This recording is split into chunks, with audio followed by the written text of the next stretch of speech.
Hi, my name is Todd Leonard. And my name is Herb Montgomery, and we're just talking. First of all, we just want to remind you to like this video, to subscribe to our channel if you haven't already, and if you want to be notified, click on that bell icon. Those things hopefully are helpful to you, and they are certainly helpful to us as we try to share this with a few more people. That's right, Todd. Each week we're going to be we're going to be talking about the upcoming lectionary passages from the Gospels for the upcoming weekend. And we're going to be talking about those texts in the context of justice and inclusion and love. And our hope is that our conversation will be just in the sense of justice, but that also that something will be said during this time where Todd and I are going back and forth that might inspire you as you watch this to do more than just talking. So today we are continuing to spend some time in Matthew. Today we're in Matthew chapter 9, 9 through 13, and 18 through 26. And really looking at Jesus calling people to himself and Jesus being asked to heal two women. And we're going to just spend some time mostly on the healing discussion and hope it's beneficial to you as well. So, Herb, why don't you start us off? Yeah, sure. So the first thing that I want to say that I love is that being back in the synoptics, the emphasis is no longer knowing something like it was in Mm-hmm. John, but on following me. The invitation that's extended to the tax collector here in the very beginning is to follow me. And then he got up from the table and he followed him. There's action there, there's doing there. And I love too how the lens through which Jesus is looking at people is a lens of healing. This idea of when he's challenged, and rightfully so. I'm on the side of the Pharisees here a little bit because the tax collectors were doing harm to society, to the Jewish Mm-hmm. society. They Mm-hmm. were oppressors. They were upper class for sure, but they were oppressors.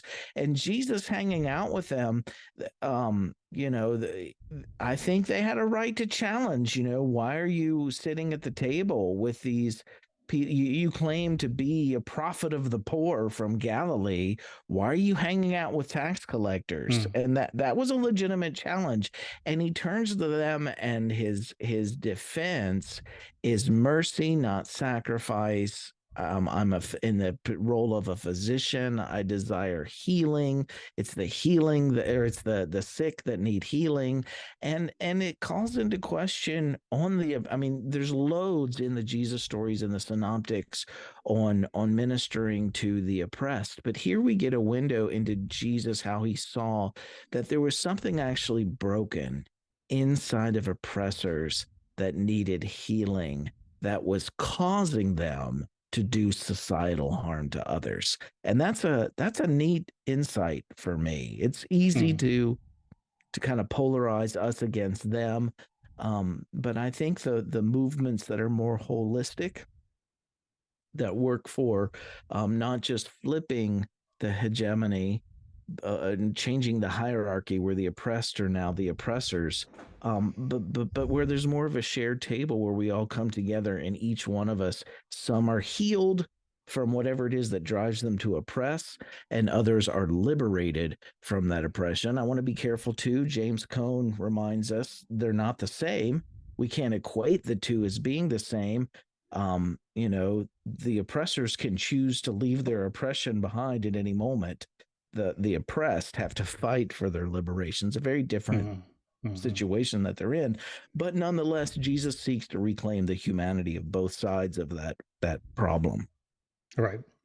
And Martin Luther King was always adamant that his civil rights movement was for the white man as well as for the black man, in the Yeah, sense that the white population needed to heal from their oppression sickness, and he wanted to help white people find the spiritual liberation from their Racism. antiquated views of racism, and Mm. he wanted to set them free. And so that, and again, like you said, you can't equate the two things, but you can say that there is really genuinely a true God-led movement, a movement in principle with the teachings of Jesus, and with the Hebrew prophets before, is where everyone comes to a better righteousness, to a better justice,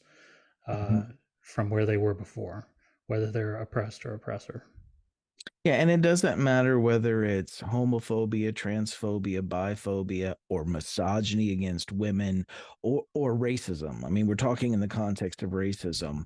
I think the principle applies to all of it. In the context of racism, James Baldwin did the same thing. I mean, spoke about the same thing, that how sick whiteness, with a capital W, is a very broken way of looking at the world, and it damages white people as well as not in the same way. The damage of racism damages white people differently than it does black and people of color, but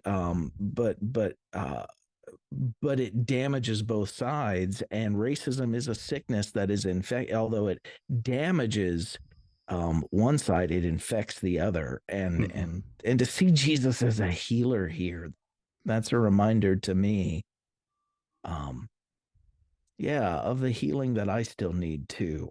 You know, especially in the context of all of what we're talking about here, with Mm-hmm. whether it's race, whether it's gender, whether it's orientate, whatever the injustice is that privileges my social location above others who are different than me. That comes from a root, it's a sickness that needs healed, and that I'm not immune to that, especially. Right. Right. Yeah. You know. Anything else on the tax collector before we jump into the women? They, the interesting, I mean, you talk about the Pharisees having a problem with him sitting with the tax collectors. I mean, it is not just an upper class, lower class thing. It was political traitors, basically. It was basically, so. I mean, they're the Pharisees were, it was almost personal. I mean, Mm-hmm. if you show kindness to a tax collector, it's like you're almost betraying your own people, um, because those tax collectors were often Jews who basically had taken up residence with the other side, made their living working for the enemy, Mm-hmm. and so the hatred, towards the tax collector is vitriolic for sure. That Um, Go ahead.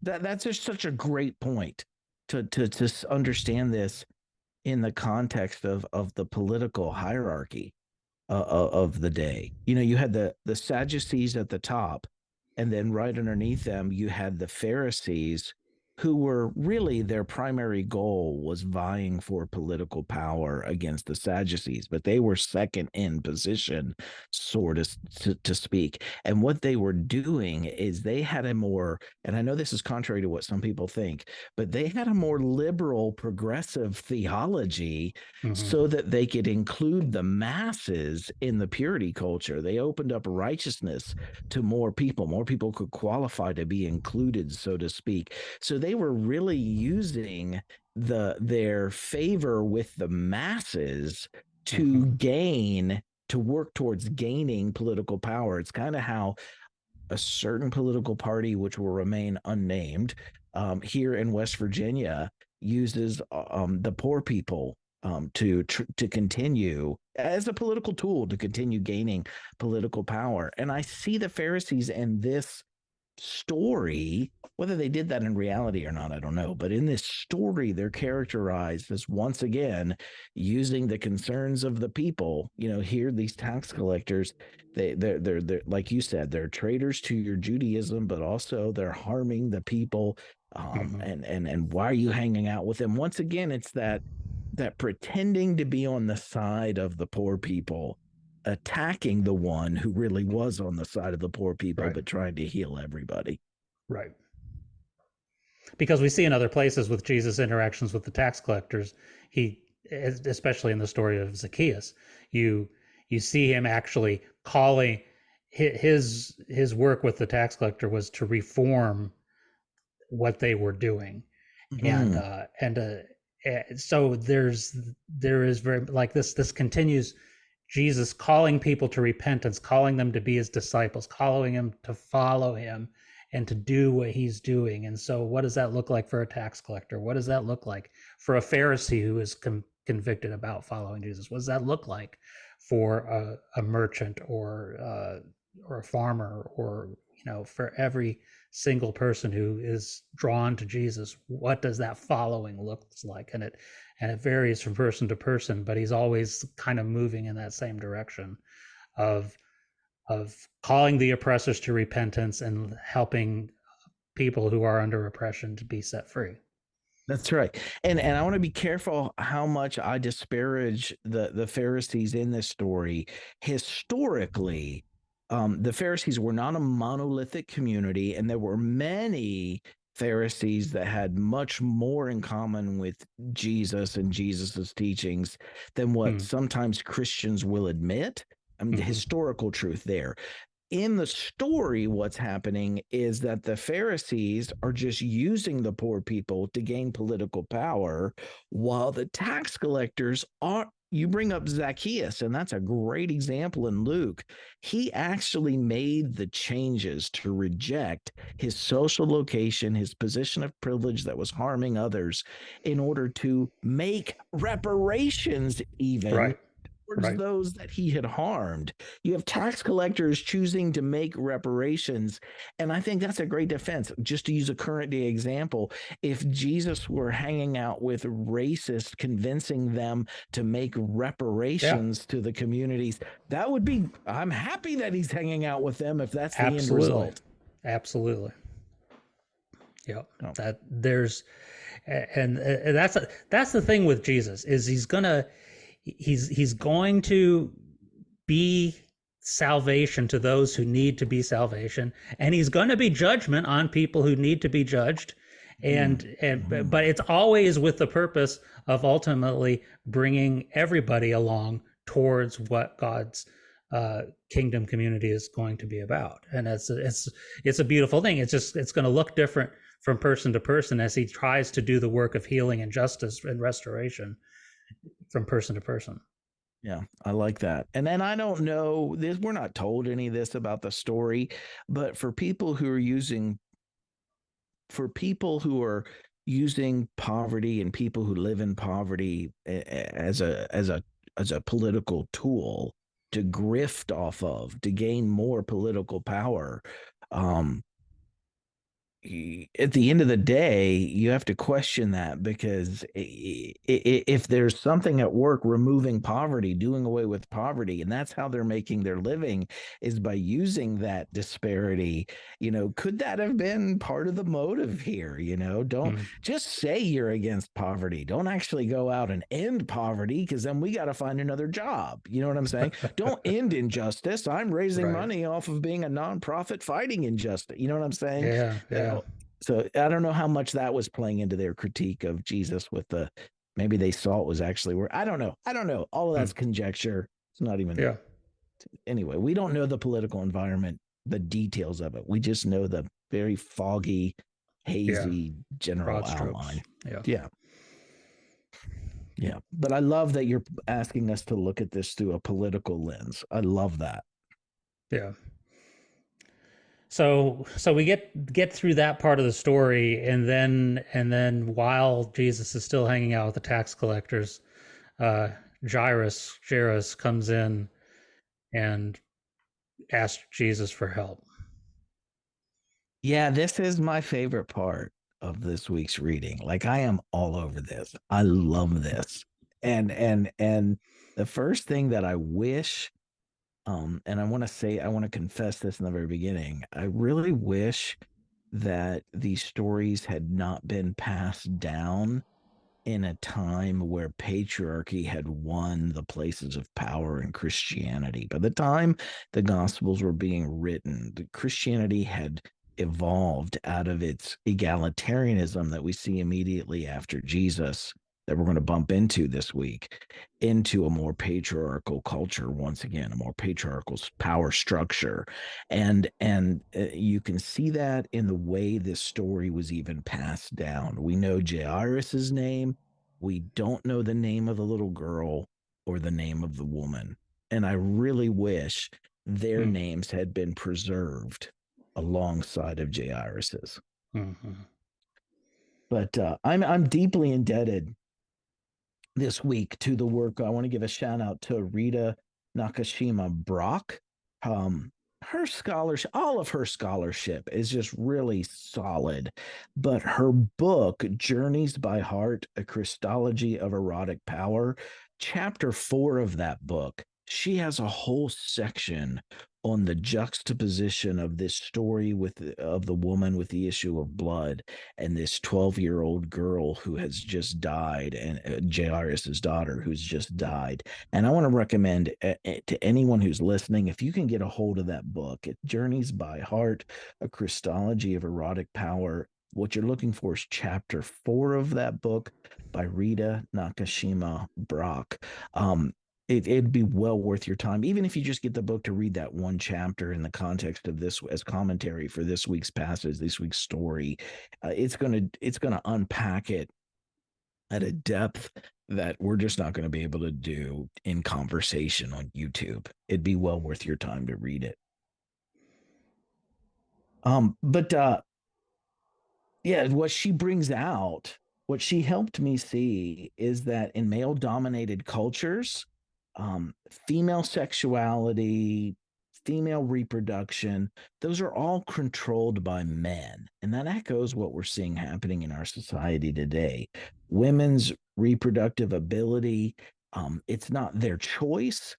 It's governed by men to meet the needs of patriarchy, and within these patriarchal cultures, any patriarchal culture, control of a woman's sexual activity, that's often coupled with what we see in this story this week with labeling women's bodies. This woman had an issue of blood in a purity culture that said bleeding was unclean. In these cultures, women's bodies, bleeding, birthing, even female genitalia, they're all labeled as unclean or the enemy. And if we understand that, then this story speaks volumes to the work of gender justice today, and how this is still a social reality for many women in our context today. It's not just a story 2,000 years ago. Right. Women are still struggling with these things because our society is deeply patriarchal still. Right. Yeah. And the narrative placement here too, I think is fantastic. And I had never seen this before Brock connected it for me. But the narrative placement, and this comes from too just a little bit of exegesis and how the gospels were written.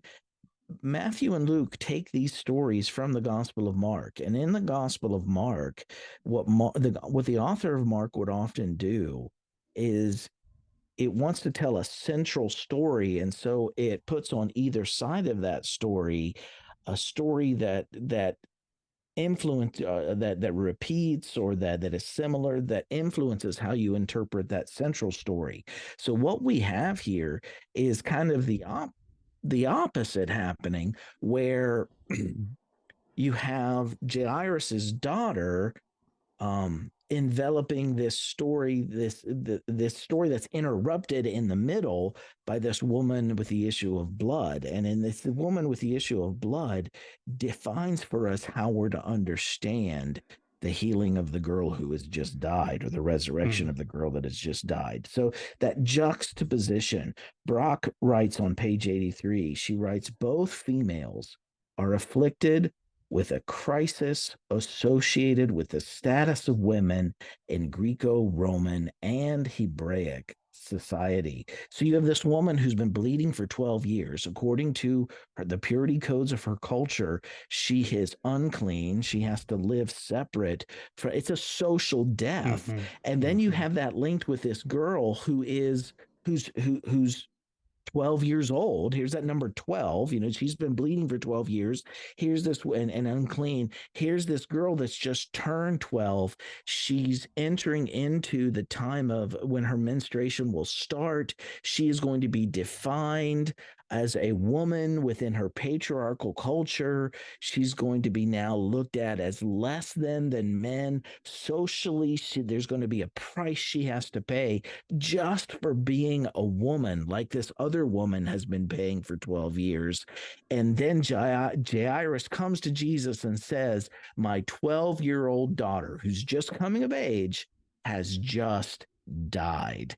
And Brock does this really cool thing where she shows how the demonic stories, the exorcism stories in the gospels are all about political liberation, but the stories of healing are often about social liberation in the gospels. And here you have definitely a social dynamic where these women, one has just been going through a social death for 12 years, the other is just entering into, has just died. It's just beginning for her. And both of them encounter Jesus in the way that the Jesus community interprets what Jesus meant for women in that day, mm. which I Yeah, think is fascinating. it's fascinating to me too. This is an approach and a reading that I have not considered before, and it's very fascinating to reflect and think about that, and to think about Jesus really speaking into and acting uh, in a social healing context, even beyond the physical healing that takes place. These women are suffering just because they're female. The Yeah. juxtaposition of these two stories together, the bleeding woman, it gives us a hint of why they're connected. It's about their femaleness. Both of them, one has experienced socially dying in the patriarchy, but the other is just about to. But what they're about to encounter is the egalitarianism in the early Jesus community. Mm, And that brings Jairus's daughter back to life out of that social death. And it mm, heals the woman who's bleeding from the social death that she's been experiencing for 12 years. And it screams to me. And I know that this story is binary. It doesn't even begin to deal with it doesn't even begin to address the struggle that trans folks go through today. mhm. But we still live in a society today that privileges cisgender men above everything else. But in this story, it's simply because of their anatomy. They just don't have the same anatomy of Right. of a male, that they're experiencing this social death. They're just being a Mhm. woman. That's all they're being. Yep. That's the only challenge. And so that makes me wonder. It challenges me today for faith-based communities that still don't practice equality for women alongside men. And I'm Mhm. thinking of specifically the issue of, in some churches that still don't ordain women to be Right. ministers alongside men. But even politically today in our larger society, there is a movement afoot even today that is still trying to control women's sexuality, their reproductive rights, their bodily autonomy, their access to health care. And, Yep. and to be honest, the people that are directly responsible for this movement are Christians. It's the Christian right Yeah. that's pushing that in America today. And so, what does this story say to Christians who want to make our society more dangerous just for being a woman? The more Yeah. the mortality rates for women around these issues is going up, and it's going up not it's going up exponentially more for people who are in a lesser economic status in our Right. country. And As so there's always. so much here to unpack. Yeah. No, this is this and again this justice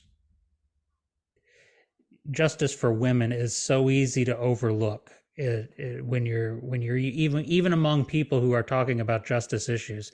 It's so easy to just to all justice issues don't get enough attention, but for some reason when you talk about who are the people who end up being the most marginalized, it's women always are at the last, whether it's a straight woman, whether it's a same-sex attracted woman, whether it's a trans woman, whether it's Or a a black woman. Latino or a black woman. Woman always brings up the rear. Behind a black man and a black woman, a black man suffers less oppression than a black woman. A gay man suffers less oppression than a lesbian woman. It's just consistently women always, it's worse for them. And this is why this story from Jesus is so powerful, because he goes right to two women and really addresses, like you said, it's ultimately, and this makes sense from other healings that he does, is the healing, not the physical healing, is really just the first layer. He's always what he with his healings often are accomplishing huge social uh, restoration issues that need to take place, and he's Yeah. doing it here in these two stories. And I just want to zero in on what you just said. I just want to put an exclamation point on that. That in these healing stories in our society and in our worldview today, I get that most of us subscribe to a naturalistic worldview, a naturalistic way of explaining the existence of our world and how our world operates. And most of us from a science background will reject the supernatural and the healing. And so when we see these stories, we automatically write them off because of the supernatural that's in Mm-hmm. them. But I want to encourage us not to do that, because the community in which the story was written was pre-enlightenment, pre-scientific revelation, Right. pre-naturalistic worldview. These were people for whom the healing stories would not have raised any questions for them. That wouldn't have been their focus the way that we zero in on it because of our Right. worldview. For them, the healing story would have been, well, of course, the point is the political and Right. social liberation happening in the healing stories that people automatically assume. So if we could just look past the supernatural element of the That's story right. and see what's happening in them politically, man, there is a lot that can speak into our justice work Mm-hmm. today as Jesus Mm-hmm. followers. Mm-hmm. Yeah, I think about, boy, what would that look like in my context here in Glendale, California this past week, after our we had a school board meeting on Tuesday night that got national news because I saw that. two sides came together. What was intention was originally those of us who were planning the original event were planning a hug of solidarity for teachers and educators and for parents of trans students. And word got out to people on the right, including Proud Boys and insurrectionist type folks who came out, and it turned into a riot at one point, and then it turned into a shouting match for hours longer than that. And I just feel like, what would it mean in that moment for a Jesus figure to appear and to minister to a trans student that happened to be there that night, uh, to come close to, and what it would happen for those religious people who are on the right side, on the political right, who are Christian, who are religious zealots, to see Jesus taking the stand with a trans student. And it seems very much in harmony with what he does with these women who are on the fringes of society, and who the good people are saying keep the keep away from the woman with the issue with blood, she's unclean. And to Jairus's daughter, she's becoming a woman now. We Mm. have to put special boundaries around her and kind of take away from her the freedom that she had prior to becoming a woman. And um, it seems like this very similar to some of the struggles we're seeing today, which where not only women's rights are being challenged, but trans rights are being challenged big time in our society. Yeah, there's so much that I think that this week's reading can speak to right now. Like there's a lot that we could say in the Jesus story that yeah, this is good in that context. But man, this is like front page headlines. This is what's Mm-hmm. happening in America right now. Yeah. And I want to say to those out there that are watching this that um maybe you're not seeing the connection yet that I'm talking about. I just want to encourage you to sit with these stories. Grab the book by Brock that I recommended and just sit with these stories for a while until you do see it, and then give the stories some permission to maybe challenge our pro-life stance. Maybe it's not as life-giving as our simplistic ways of looking at the world think it is. Mm. Life is a lot more complex. And again, I'm amazed at how many people in every other issue will stand up for choice and freedom. But when it comes to women, we got to lock that down. Yeah. And not trust women. Yeah. Well, it's the same with trans kids too. I just had this conversation with a church group I was meeting at this week, to trust Yeah. trans kids who know way better than anyone else on the planet what it's like to Yep. be inside them, to Yep. trust the experiences of people who are experiencing it. Yep. Yeah, Yep. there's a lot here. Well, you got anything else, Todd, this week? I don't. I think you gave us plenty to think about. I think we're this is There's lots there to chew on. yeah, compelling stories, compelling implications for what we do today. This is, yeah, like you said, it is incredibly relevant. Incredibly relevant. This is why you and I still like getting into these stories, is because they still work. They are timeless and profound in what they have to say. And When you understand them in their own social context, the synoptic Jesus stories are way more political than they are religious. mm, yep, Yeah. yep. Well, Todd, where can people find you this week? They can find me. We'll be doing our Pride worship service this Saturday at GlendaleCityChurch.org, or to watch the service live is on our YouTube channel, Glendale City Church. And you can find me at toddjleonard.com. What about you, Herb? You can find me at renewedheartministries.com, and Renewed Heart Ministries is also on Facebook and Twitter and Instagram. And you can also find Herb Montgomery at Renewed Heart Ministries on Facebook as well. I think that's it. If you go to renewedheartministries.com, you can find any of the other branches. Yeah. Well, thanks everybody for joining us this week. As always, we look forward to your comments and feedback, and we will hope to see you again next week. Yeah, and I want to make a special shout out to it's June, so happy Pride to all Yeah, our happy Pride. LGBTQ family, friends, community members. Just wish you a very safe and happy Pride Month. Here, here. All right, we'll see everyone next week. We'll see y'all later.